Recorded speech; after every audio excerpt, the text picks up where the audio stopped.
short. Victor Wembanyama leading the Spurs into OKC for Game 1 of the West Final. That's SGA getting the MVP for the second straight year. Let's take this right to the fourth quarter. Spurs are up by 8, and Wemby was working down low.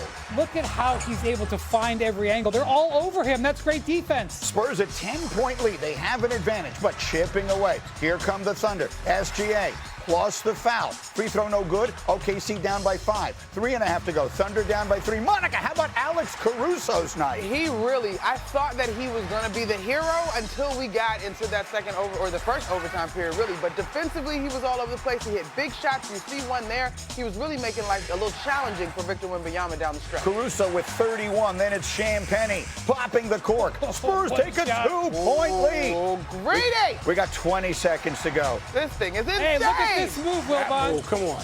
I mean, what were you going to do here? That was a part like Kareem, part Olajuwon, part Wilt. Jesus. Spurs a 2-point lead. SGA, what have you got? Gets him step and gets to the hole. That's Stephon Castle he beat there. Great defense. So now where are we going? Wemby with a chance to win it at the end of regulation. There's only one man on the floor who could get up that high. He didn't have many moments, Chet, but he had that one. He needed that one. They needed it from him. And put it in your memory bank, because you know those two don't like each other. Wembanyama will get his chance for revenge. We go to the overtime. Thunder down by 4. Caruso. We talked about what a great night he had. Thunder within 1. 8 threes. Next Spurs possession. Windy, they really missed De'Aaron Fox. Turnovers all over the place for San Antonio. This game would not have gotten to overtime if that not for the 11 turnovers of Steph Castle. They got the steal and the stuff. Now a minute to go. It's a 1-point game. SGA working on Wemby and throws it down. The Thunder are up by 3. So what are you going to do, San Antonio? Down 3. You got the big fella. What's he going to do? You're kidding. Stunning moment of the night right there. That pull.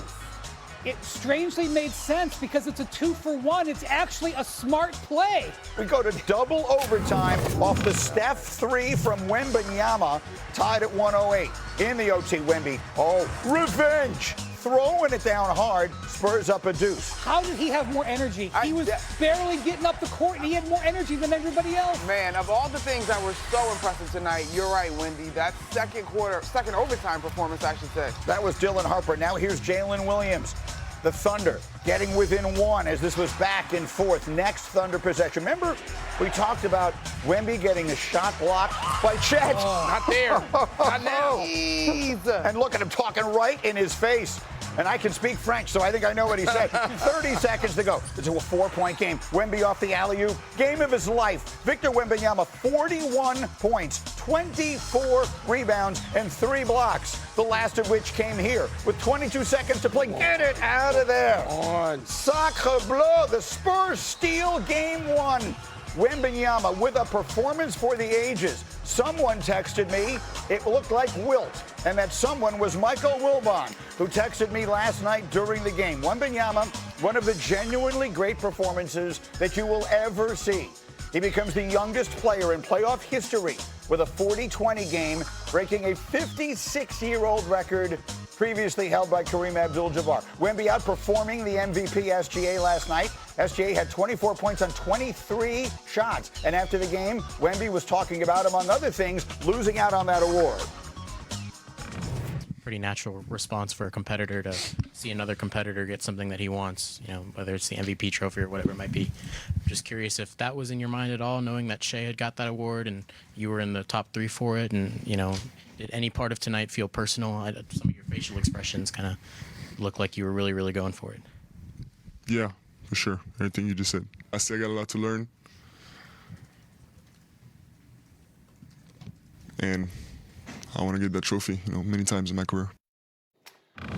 But he may have to settle for a different trophy, one named for Mr. O'Brien this year. They're 7 wins away from getting it. Michael Wilbon, I'll start with you. You sent me a flurry of texts. I got up and watched the game on tape this morning, but I already knew that it was going to be something special because of all the texts you sent me. What's the first words out of our mouths about Wembanyama this morning?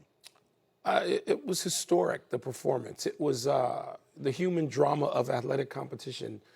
41 and 24 are all the numbers I need. I don't need numbers. When those players on his own team were staring at him in awe late in the game, that clip where he's looking at them and they're all looking back at him. Do you know how many people get that? in the history of basketball. It's a real small number, and there's some great players who never got that. But with Wembanyama, there's certainly, I started paying attention in the offseason when Brian Windhorst started writing about Wemby and what he was doing. Our Kendrick Perkins had the great line in Live Time last night on SportsCenter. When he said, I'm watching the game with my wife and kids, and at the end of it, I'm watching Wembanyama, and I say to my wife, it's the monks. We got to send our kids to the monks. It was such a great characterization because it looks like something otherworldly that possesses him now. We're not talking about, it's one of the great games of all time.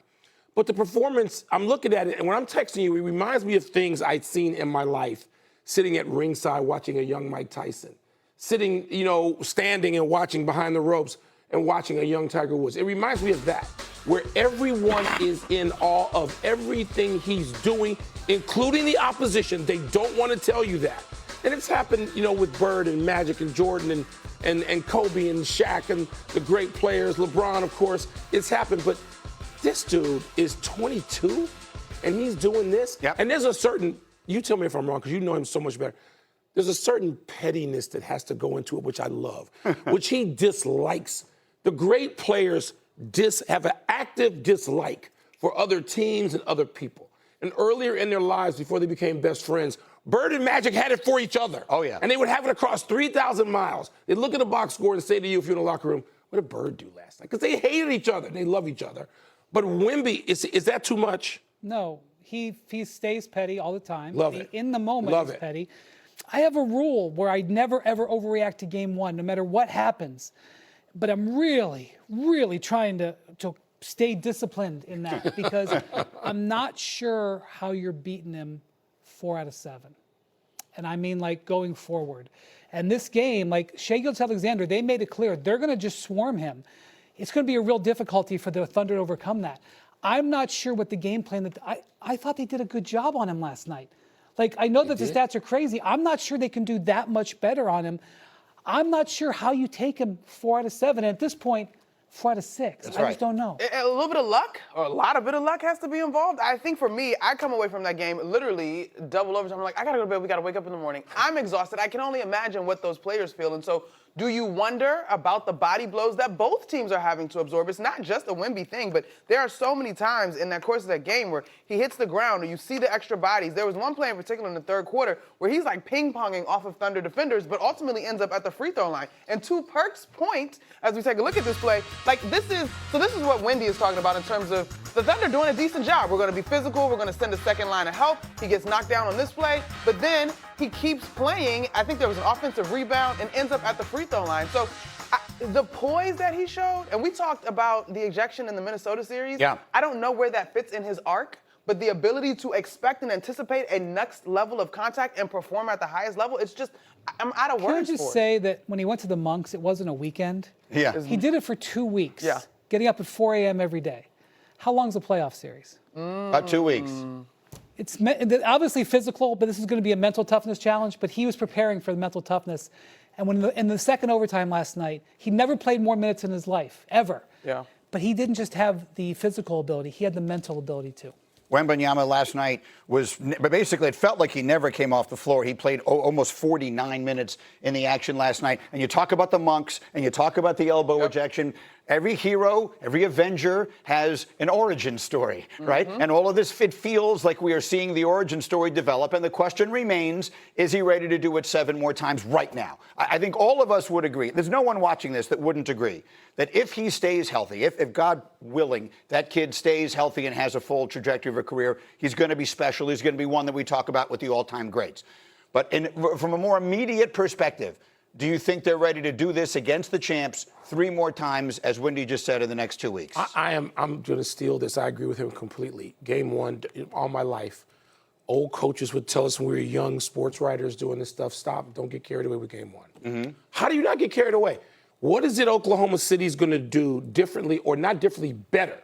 Maybe they do the same thing and they do it better, maybe. I mean, people were texting saying, why does he have Caruso? Why does he have Dort? No, you got to have those guys too. Yeah. You have to have everybody on you. It's almost like, the old Jordan rules where everybody took a turn. They did everything but knock him to the floor, and I don't know that Oklahoma City does that. But what do you do to stop this? Not stop, to slow him down enough. If you're the Thunder, what you're saying is Shea went 7 of 23. He never has multiple bad games. He'll be better. But I look at it and say Stephon Castle had 11 turnovers because no De'Aaron Fox. De'Aaron Fox is not out for the series. He'll come back. And the way that they defended him, it was almost like they went back to the old Greg Popovich game plan against LeBron back in the 2007 finals. They blew the dust off of that and they said, we're going to play elbows and boxes and we're not going to let him in there. So you're going to need more from Chet Holmgren. You're going to need more from A.J. Mitchell. You're going to need more in general offense from the Thunder. The last thing I'll add to that, though, Wendy, is I thought down the stretch in regulation, some questionable decisions on the part of the Thunder. I mean, you had the shot, which by A.J. Mitchell, he has hit that. If he hits that shot, it's a different story, but he didn't. I thought there was a little bit of Jalen Williams, time and score stuff. Before the Victor three-pointer, the jaw-dropping three-pointer, Jalen Williams had a loose possession. Yep.